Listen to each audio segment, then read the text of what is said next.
तो महाशिवरात्रि के पावन पर्व पर सबसे पहले बात हम संभल की कर रहे हैं। तो वहीं संभल जो सनातनी मान्यताओं में महत्वपूर्ण स्थान रखता है, लेकिन वक्त बदला और बदली डेमोग्राफी। अब उसी संभल में एक बार फिर सब कुछ बदला हुआ नजर आता है। संभल को सनातनी पहचान मिल रही है। शहर की गलियों में जगह जगह प्राचीन मंदिर और मूर्तियां मिल रही हैं। और आज शिवरात्रि के पावन पर्व पर करीब 46 साल से बंद पड़े प्राचीन कार्तिकेय शिव मंदिर के कपाट खुले तो भक्तों का जन सैलाब उमड़ पड़ा। महाशिवरात्रि के अवसर पर सनातन प्रेमी जनता भगवान भोलेनाथ के दर्शनों के लिए किस तरह से कतारबद्ध है, इस रिपोर्ट में दिखाते हैं।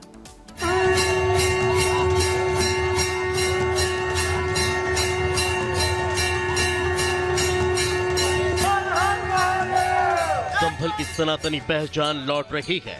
शहर की गलियों में छुप गए हिंदू धर्म के प्रतीक चिन्ह फिर से अपने प्राचीन गौरव को हासिल कर रहे हैं। जामा मस्जिद के सर्वे से शुरू हुई सनातन की तलाश संभल की गलियों में पहुंची। इसी अभियान में इस प्राचीन शहर की असल पहचान एक बार फिर उभरने लगी है।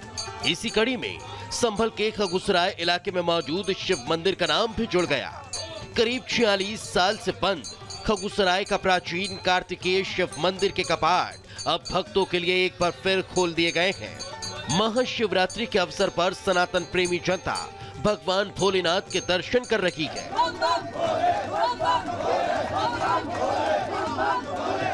नवंबर में हुई हिंसा के बाद जब योगी सरकार ने संभल में दबे हुए सनातनी चिन्हों की तलाश शुरू करवाई, उसी दौरान पिछले साल दिसंबर में दशकों से बंद पड़े इस मंदिर का पता चला। संभल में हुए दंगों और पलायन की वजह से इस मंदिर के कपाट बंद हो गए थे, लेकिन सरकार के प्रयासों के बाद अब 46 साल के बाद भोलेनाथ के शिवलिंग पर जलाभिषेक शुरू हो पाया। खास बात यह है कि यह मंदिर संभल की विवादित मस्जिद से सिर्फ 1 किलोमीटर की दूरी पर है। मंदिर में हनुमान जी की प्रतिमा और प्राचीन शिवलिंग मौजूद है। हर हर महादेव के नारे के साथ ही भक्त भगवान की आराधना कर रहे हैं। 40 साल बाद संभल के कार्तिकेश्वर महादेव मंदिर में महाशिवरात्रि के दौरान भक्त जो है वो प्राचीन शिवलिंग पर जल अर्पण करने पहुंच रहे हैं। आप तस्वीरें देखेंगे कि परिवार के साथ हो, महिलाएं हो, छोटे छोटे बच्चे हो, बुजुर्ग हो, हर कोई मंदिर पहुंच रहा है और जल अर्पण यहाँ पर कर रहा है। प्राचीन प्रतिमा आप भगवान हनुमान जी की यहाँ पर देख रहे हैं, शिवलिंग देख रहे हैं। सुबह से ही जो भक्त है वो यहाँ पर पहुंच रहे हैं, जल जो है वो यहाँ पर चढ़ा रहे हैं और आस्था लोगों की इस मंदिर से जुड़ी हुई है। और यही कारण है कि सुबह से ही जल अर्पण करने के लिए, क्योंकि महाशिवरात्रि का मौका है, पूजा पाठ करने के लिए जो लोग हैं वो यहाँ पर पहुंच रहे हैं। यह मंदिर मुस्लिम बहुल्य इलाके में मौजूद है।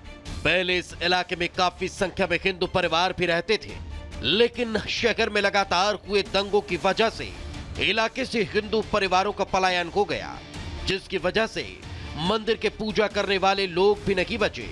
लेकिन योगी सरकार की सख्ती के बाद अब इसकी रौनक वापस लौट आई है। माना जाता है कि यह मंदिर सदियों पुराना है। स्थानीय लोगों ने बताया कि सुरक्षा के बने हालात की वजह से इस मंदिर में फिर से हर हर महादेव के नारे लगने लगे हैं।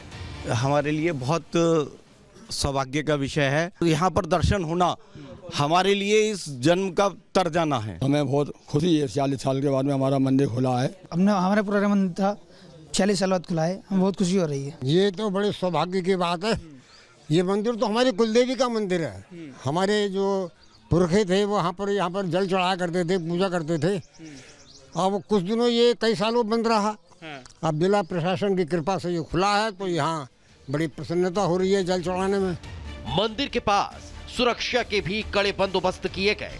महाशिवरात्रि के पहले की भीड़ को देखते हुए सुरक्षा बलों की तैनाती कर दी गई थी। इसके अलावा सीसीटीवी से इस इलाके की निगरानी की जा रही है, जिससे सनातन विरोधी इस शुभ आयोजन में खलल न डाल पाए। सुबह 3:30 बजे रुद्राभिषेक हुआ यहाँ और श्रद्धालु बाहर से आए हुए थे। उन्होंने रुद्राभिषेक भी करा और पूजा पाठ भी चल रही है। सुंदरकांड का पाठ भी होगा शाम को यहाँ, और भजन कीर्तन भी होगा यहाँ पर, और सब भगवान की कृपा है, अच्छी व्यवस्था चल रही है।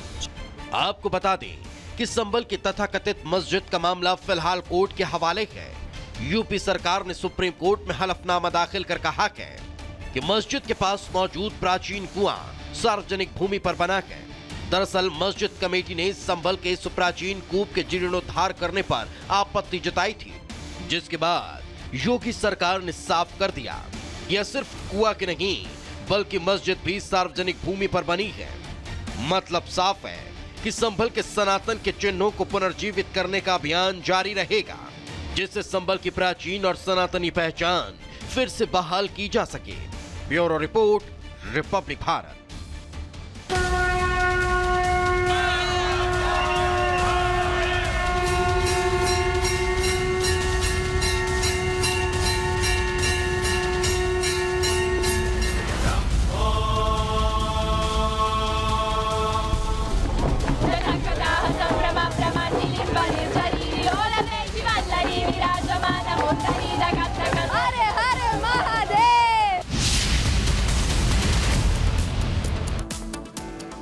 वहीं प्रयागराज की धरती पर 45 दिनों से चल रहा महाकुंभ आज महाशिवरात्रि पर अमृत स्नान के साथ समाप्त हो जाएगा।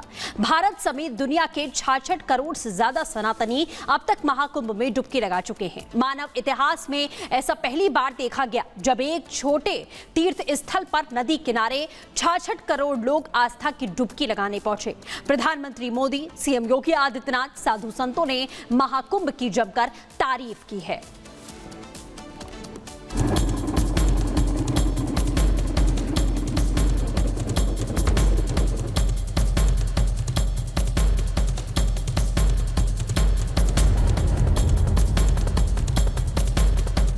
समापन हुआ आस्था, विश्वास, सौहार्द और संस्कृतियों के मिलन पर्व महाकुंभ का।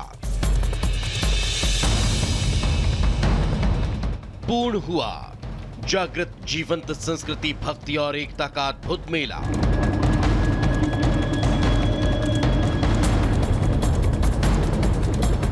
शाही सवारी, घोड़े पालकी के साथ शक्ति और भक्ति प्रदर्शन करते हुए अखाड़ों के संतों ने बाबा विश्वनाथ का जलाभिषेक कर महाकुंभ 2025 के औपचारिक समापन का ऐलान कर दिया।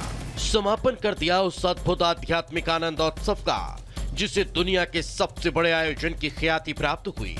समापन कर दिया 144 सालों बाद बने इस शुभ संयोग के सनातनी पर्व का, जिसका साक्षी बनने देश दुनिया के 65 करोड़ से ज्यादा लोग संगम पहुंचे। और समापन कर दिया अद्भुत बेला में लगे उस मेला का जिसमें भक्तों का रेला अब भी पहुंच रहा है। बहुत अच्छा, बहुत अच्छा।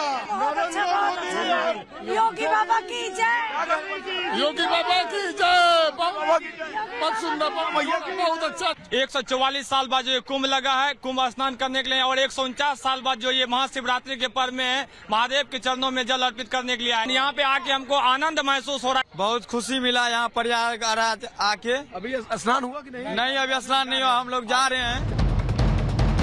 पौष पूर्णिमा की शुरुआत के साथ ही शुरू हुआ उमंग का लौकिक उत्सव अब अपनी पूर्णता की ओर है, जिसमें पहुंचे नागा संतों के अखाड़ों ने आज न सिर्फ बाबा विश्वनाथ का जलाभिषेक किया बल्कि दर्शन कर अपने अपने गंतव्य की ओर रवाना हो गए, जिन्होंने महाकुंभ के सफल आयोजन की जमकर तारीफ की। आज कुंभ एक प्रकार से पूर्ण हो गया है। आज कुंभ को सिद्धि प्राप्त हुई है। मैं भारत के प्रधानमंत्री आदरणीय नरेंद्र मोदी जी को, इस प्रदेश के मुखिया यशस्वी गोरक्ष पीठाधीश्वर योगी जी को शुभकामनाएं देता हूं। उनके मार्गदर्शन में, उनके सत्य संकल्प से सारे कार्य सिद्ध हुए। भारत के अनेकों योगी प्रसन्न हैं। भारत अत्यंत अभिभूत है। आज महाशिवरात्रि का पावन पर्व है। आज पांचों अखाड़ों ने महादेव का दर्शन पूजन किया, महादेव का संक्षिप्त अभिषेक किया और महाकुंभ की पूर्णाहुति की। और आज कुंभ की पूर्णाहुति हुई महादेव की कृपा से, महादेव के आशीर्वाद से।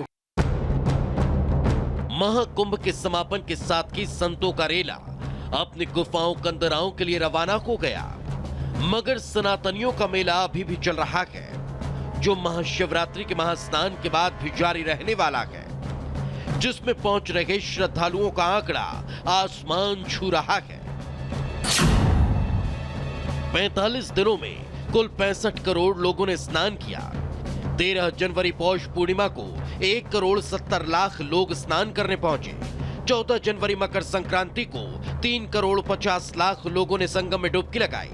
29 जनवरी मौनी अमावस्या को आंकड़ा 7 करोड़ 64 लाख को पार कर गया। उधर 3 फरवरी बसंत पंचमी को 2,57,00,000 लोगों ने स्नान किया तो 12 फरवरी माघ पूर्णिमा को 2 करोड़ लोग संगम में डुबकी लगाने पहुंचे। वहीं महाशिवरात्रि पर चल रहे इस महास्नान में आज 3 करोड़ लोगों के स्नान करने का अनुमान है। पिछले 4-5 कुंभों को मैंने देखा है, लेकिन इतना जैसे लगा कि पूरा देश, पूरा दुनिया, पूरा सनातन यहाँ स्नान कर रहा है। इतनी शानदार व्यवस्था आज तक मैंने नहीं देखी। मैंने 4 बजे स्नान किया है और कहीं पे भी कोई दिक्कत नहीं है। ऐसा जो कुछ अफवाहें भी हैं वो सारी अफवाहें यहाँ आने के बाद ऐसा लग रहा है कि सारे के सारे गलत हैं और यहाँ आने के बाद बहुत अच्छा स्नान हो रहा है। बहुत अच्छा स्नान हुआ। हम लोग कल आए थे, इतना अच्छा लगा कि हम एक दिन और रुक गए कि महाशिवरात्रि के दर्शन करेंगे, इसीलिए रुके कि बहुत अच्छी व्यवस्था है। हमने 2 दिन स्नान किए। जो स्नातनी अभी तक स्नान नहीं किए हैं, कृपया कुंभ में आकर स्नान कर लें। ऐसा अवसर बार बार नहीं आता। बोलिए शंकर भगवान की, हर हर महादेव। कुंभ केवल करोड़ लोगों का एक अद्वितीय समागम नहीं जिसका समापन हो जाए, बल्कि यह एक आध्यात्मिक यात्रा है जो मानव अस्तित्व को आध्यात्म के गहरे सागर में उतारती है। यही वजह है कि इस अनोखी यात्रा के औपचारिक समापन के बाद भी इसका साक्षी बनने पहुंच रहे लोगों का संगम पर तांता लगा है, जिनका सरकार ने न सिर्फ पुष्प वर्षा कर स्वागत किया, बल्कि मुख्यमंत्री योगी आदित्यनाथ ने सोशल मीडिया पर पोस्ट कर लिखा, महाकुंभ 2025 प्रयागराज में भगवान भोलेनाथ की उपासना को समर्पित महाशिवरात्रि के पावन स्नान पर आज त्रिवेणी संगम में आस्था की डुबकी लगाने हेतु पधारे सभी पूज्य साधु संतों, कल्पवासियों एवं श्रद्धालुओं का हार्दिक अभिनंदन। लगभग 66 करोड़ श्रद्धालुजन मां गंगा, मां यमुना और मां सरस्वती की इस त्रिवेणी में पावन डुबकी लगा करके राष्ट्रीय एकात्मता का एक नया संदेश पूरे देशवासियों को दे रहे हैं। आज के इस पावन महास्नान पर हृदय से उनका अभिनंदन करता हूं। विश्व कल्याण और शांति के सबसे बड़े आयोजन के रूप में जाना जाने वाला महापर्व अब समाप्त होने वाला है, जो 13 जनवरी से शुरू होने के साथ आज अपनी सफलता के शिखर पर जा पहुंचा। मगर उसके औपचारिक समापन के बाद भी सनातनियों का सैलाब ये बताने के लिए काफी है कि ये क्रम रुकने वाला नहीं है। Bureau report, Republic Bharat.